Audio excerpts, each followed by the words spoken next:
Hi there, this is Matt with State of Flux here with a review for Black Panther: Wakanda Forever. This is a somber, contemplative superhero movie, very different than pretty much the entire rest of Phase 4. If I were to liken it to any one other Phase 4 movie from the Marvel Universe, it'd probably be Eternals, in all honesty. This movie is, as I say, contemplative. It's dealing with sort of concepts and having the characters riddle through them sort of through internal monologue that's never really spoken, working out how to deal with the pain of grief and loss. This is a movie that is about the loss of Chadwick Boseman, first and foremost. This is a movie that is designed to give you an anchor to that grief that you as a fan feel, and that these as performers felt, and writers and creatives, and everybody who's involved with the first Black Panther movie or the Avenger films outside of it, who got to experience what it was like to work with Chadwick and the character of King T'Challa. This is a movie for you, an outlet for that pain.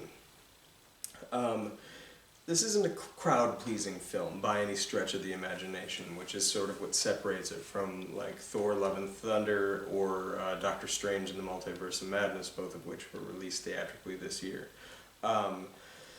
This, as I say, kind of dives deep into character. It's a character first and foremost, as most Marvel movies are, but this one, the characters aren't necessarily talking. It's about how they're working through and processing what has happened and how do you carry on.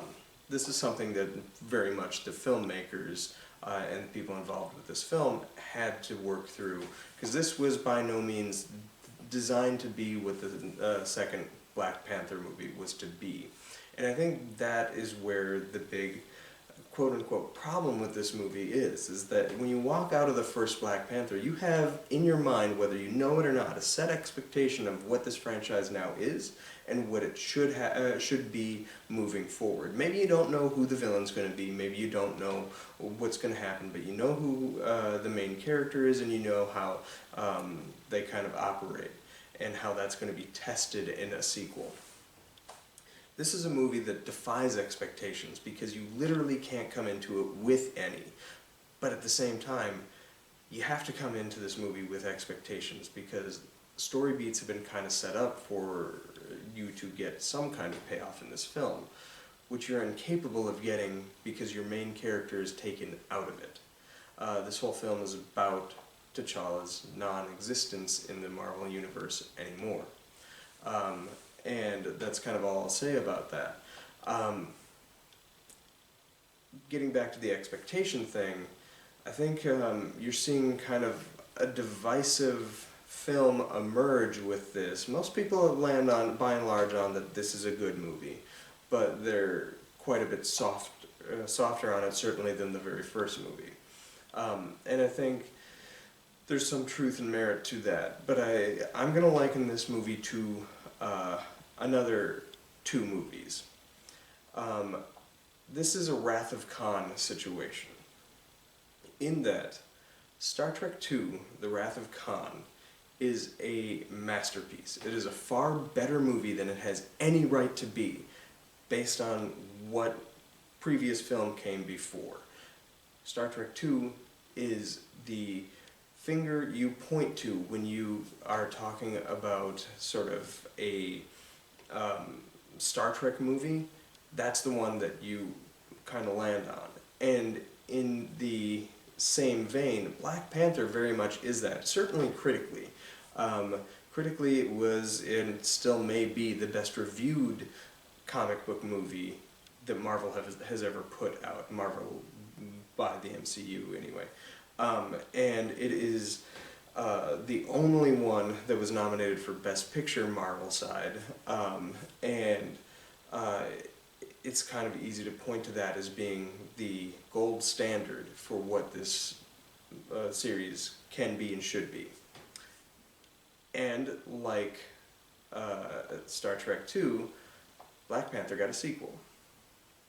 It is a sequel with a gaping hole in it because a main character is taken out of that story. And critically, Star Trek III, The Search for Spock, it still leaned by and large kind of positive, but people were way harder on that movie than they had any right to be. Revisiting it years later, people have sort of turned back around on Star Trek III, The Search for Spock as being a good movie, a very good movie. And I think it is. I think that movie has the best use of the Star Trek characters across the board, better than any other film, including Star Trek II with The Wrath of Khan. The only problem is it's a movie that's just not as good as the masterpiece that came before it. But that doesn't mean that it's a bad movie. It's a good movie, standing next to a titan. And I feel like in the years forthcoming, that is how Wakanda Forever is going to be viewed.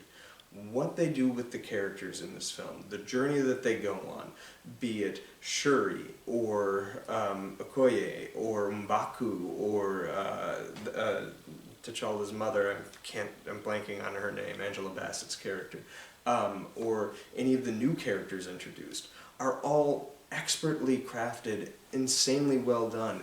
In a bubble, every single scene in this movie is exceptionally well done, so well written and well directed. Visually, Ryan Coogler stepped up his game. He has emerged as one of the greatest talents of the previous decade in filmmaking. And in fact, Fruitvale Station is in my top 5 favorite movies of that decade. He is that good. The one complaint I would say is, well, his movies never looked bad. They do have kind of a sameness to them, with usually one exceptionally well-shot scene. This film, he stepped way above, and there's no part of this movie that doesn't look just stunning. He really brought his A game to the visual language of telling Wakanda Forever. Where was I going with that? This is a movie, I was likening it to Search for Spock, another good movie or whatever that kind of got dismissed as being bad because it wasn't as good. But not as good doesn't mean it's bad, it just literally means that. It's not as good as the first one. This is kind of in the same vein, and I think the biggest problem is, even though it's exceptionally crafted in its characters and how they interplay with each other, it's missing a Chadwick-shaped hole in the entirety of the story. And there's been much question as to why they didn't recast this film. And that's a vital question. Should they recast? Now, the argument is that the African community really doesn't have a hero to latch onto. There are heroes. There is Blade, there's Falcon, there's like War Machine, and there's like a couple others, Jon Stewart in the DC universe, and a handful of them here and there, but none that celebrate culture of being black the way that Black Panther does. And to just, because the real life actor passed away, take that character off the board is very hurtful to some people. And I get where they're coming from. I do think this film makes the right decision in eliminating his character for this film, and I'm going to touch on that at the end. We're going to put a pin in that, but I'm going to elaborate a little bit right now. For this film, what they do works, because this is a film designed for you, the audience, to reconcile how you feel with the death of Chadwick Boseman, and therefore the death of this character. It's pain. It hurts. It's not right. It's not fair. But it's reality. And you have to find a way to endure it. And that is kind of a bold movie to make. And it's going to be one that upsets people. And I think that's where some of upsetting people is coming from. positing. This film doesn't posit the character of Chadwick onto another, or character of T'Challa onto another character. T'Challa's gone, and that's just how it is. My thoughts were that they were just going to take his character traits and transpose them onto a different character to kind of just bake that in narratively so you can keep moving forward. That doesn't happen, and that's both to the film's benefit and detriment. The benefit is his character is unique, and that this film definitely illustrates how unique he is. And by just making somebody else be that character, that's not necessarily going to work. What this film lacks, though, is the character of T'Challa, in that T'Challa was compelling because he was the only character in the MCU that listened and absorbed the things that the antagonist had to say. You don't get that with Captain America. Captain America is a refutation of Red Skull or Hydra or Alex Pierce or Thanos or whoever. He's the absolute refutation of that character, just as Iron Man is the refutation of Ironmonger and Whiplash and the Sword of Mandarin. T'Challa wasn't that. T'Challa listened and incorporated those beliefs. At the end of Civil War, he's the only one that listens and grants mercy to Zemo. He's also the only one that listens to Killmonger. And though he never had a conversation with Thanos, I would argue that he probably would have listened and tried to incorporate somehow into that belief structure into his own and how he conducts and moves forward. And the reason I say that he probably would do that is because we've seen it happen in the Marvel What If. So much so that T'Challa's Guardians of the Galaxy, when it's T'Challa's Star-Lord, on his team is Thanos. They did talk it out, and they used their words to come to a conclusion, not necessarily their fists. That's what made his character compelling and interesting, and taking that character off the board is the biggest pain that comes from the MCU moving forward. He was unique, and he is not there. That is the issue at hand. And so, I said I was going to talk about it later. I think this movie definitely lands in a place where it was right to make the movie for the audience, for the filmmakers, because this is the movie that they needed, whether they knew it or not. This is the movie they needed to do in order to get through this horrific real-life tragedy. But this is the MCU, and though what I'm saying next has no bearing on the film that we've seen at all, they've introduced the multiverse into the this current saga, and this saga is going to be called the Multiverse Saga.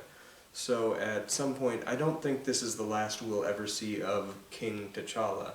I do think he will be recast, and I think we're going to get an alternate version of him from the multiverse that will carry this character forward.